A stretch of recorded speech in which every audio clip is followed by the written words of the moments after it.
Alright, so I've got another cosplay AC build for you guys today, and this time, of course, it is Gundam Flauros from Mobile Suit Gundam Iron Blooded Orphans. Now, this was the first Gundam anime I ever watched.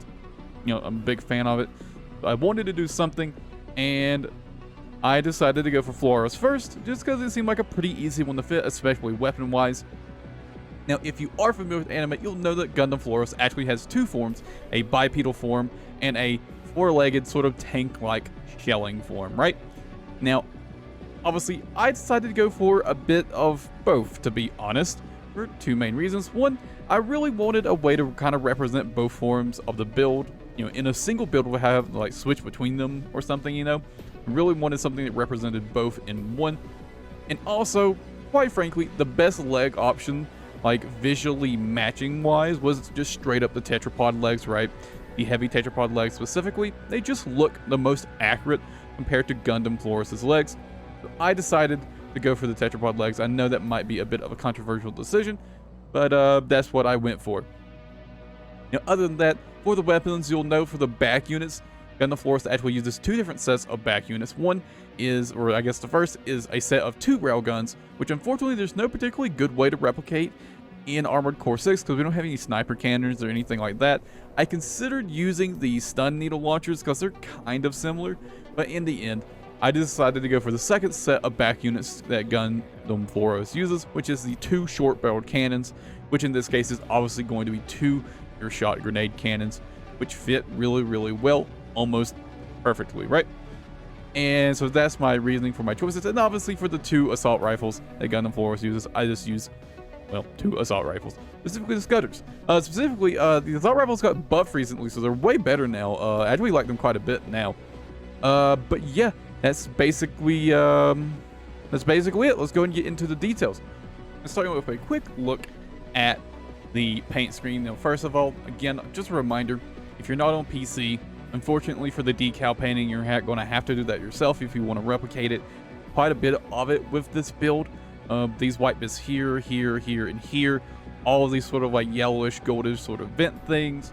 All of those are going to have to be painted in manually yourself if you're not on PC and you can't just use the share code. Also, another thing to mention, if you want to change anything about the build, even on PC, with the share code, you will lose all the decals. Even using the exploit that lets you keep the basic paint colors, you'll still lose the decals, right? So just, you know, be aware of that. But basically, for all the red parts, I've used material 5, and for basically everything else, I've used material 20, right? And yeah, that's pretty much all there is to say about the paint screen. So let's go ahead and get into the actual assembly. Now, starting with the weapons, first of all, this is a really simple loadout. Not much to say here. Two Scudders and two earshot grenade cannons. So the Gundam Flauros does use two assault rifles, which are normally attached to its hips and can be fired from the hips. Now, of course, there's no way for us to replicate that in Armored Core, of course. So we'll just have to hold them in the left and right hands. But of course, two Scudders, you know, just, you know, the pretty good assault rifle. Not really too much to say. It is what it is, right? Now, of course, for the back units, kind of two main options here between the stun needle launcher and the earshot grenade cannon. And the main reason I didn't go for this is because I just felt like, you know, just considering the profile of the stun needle launchers, it just doesn't fit the rail guns that Gundam Flauros uses well enough. And I feel like the earshots are a much better, you know, option appearance-wise. And since it uses those short-barreled cannons anyways, right? They just seem like the perfect fit, and obviously the earshots are really, really good. They do tons of damage. They're great, right? I just felt like this would be the better option overall, personally. Now for the frame, I'll talk about the legs again in a moment. First, let's talk about the other parts. So first, it's going to be a head, and for this, I'm using the Alba head. I feel like it was definitely the most accurate, and you know, the Alba's kind of that generically sort of kind of Gundam-ish looking head anyways. But more importantly, actually in this specific case, the Gundam Flauros head does have these sort of like, you know, wing bits that stick off. And I feel like the Alba actually matches it pretty well, right? I thought the Alba was the best option here. Had to do a little bit of painting for the, I don't know what it's called, but you know, like the little core thing in the head. You know, use some decals to paint that on. And the eyes are roughly correct, even though I guess you could say the Alba head has too many eyes. But I did just feel like it was definitely the best option overall. I did consider maybe using the Castwar head, but definitely leaned against it. Considered the VP head as well, but definitely not the right, appearance-wise, match appearance-wise for like the eyes, right? So again, just ended up leaning towards the Alba as being like kind of definitely the best choice, right? Now for the chest, honestly, I kind of felt there wasn't anything that was particularly too good here. I went for the Melenders because it's a very sort of plain, generic-looking core, and sort of painted in that sort of white center chest piece. Because I didn't feel like anything else really fit that well, anyways, right? Nothing. I scrolled down through all these, and nothing screamed to me, this looks really, really good. So I figured the Melender's very bland, very generic-looking. So I went for this. It's got that sort of generic, sort of humanoid look, right? So I felt like it was the best option, right?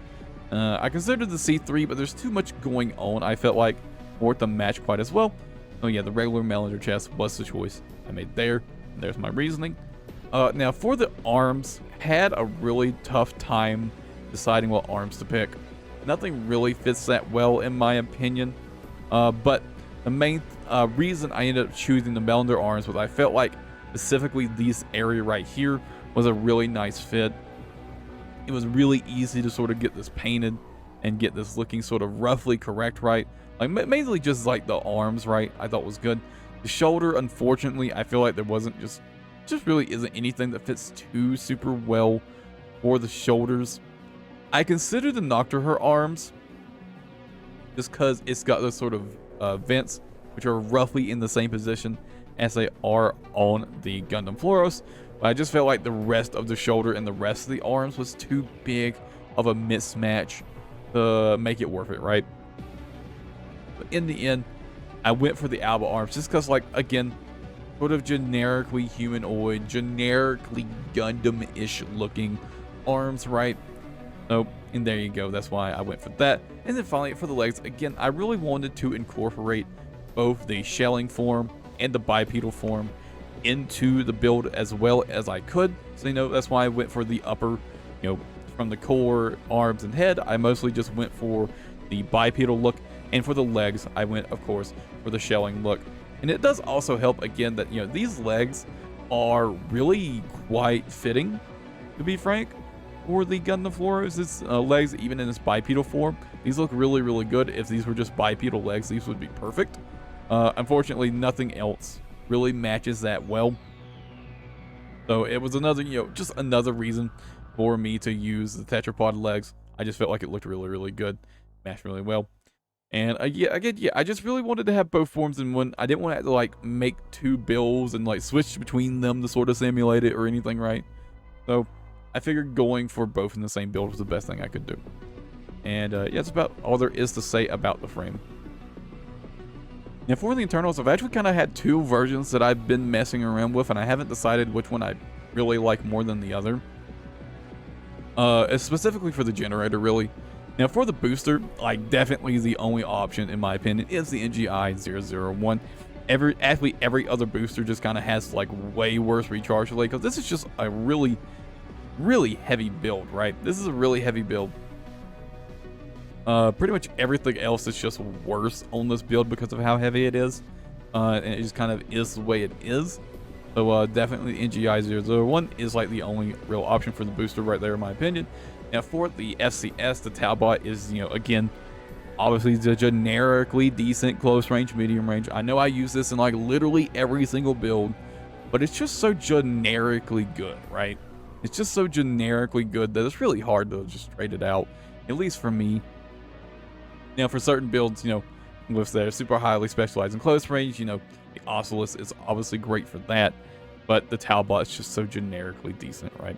Now for the generators, first option, and I will provide, again, share codes for both options. First is the Sand type, big energy capacity, and decent recharge rate, of course, good recharge rate. And the other option being the NGI-0000, just 3 zeros, but of course, the big coral generator. And it kind of just depends on your personal preference, I guess. This is a little lighter, technically does go a little bit faster, slightly better quick boost as well with the coral booster. Because it is a little bit lighter, but it really is up to personal preference. Choose whichever version you want. Now, also, this also does have the benefit of having red boosters, which does match, of course, the coloring of the build itself, even though the original doesn't have it. I don't remember it having red boosters of any kind. At least maybe it did, but I certainly don't remember having any red boosters. So probably the Sandtai is the better option there, from that perspective, of course. But again, I'll provide a share code for both, so you can just choose whichever version you want. And yeah, that's about all there is to say about the build. Of course, the expansion I've just left on Assault Armor because it's kind of like, in my opinion, the generically best option. So it is what it is, right? And yeah, that's going to be it for the build. Hope you guys liked the video. I'll catch you guys in the next one.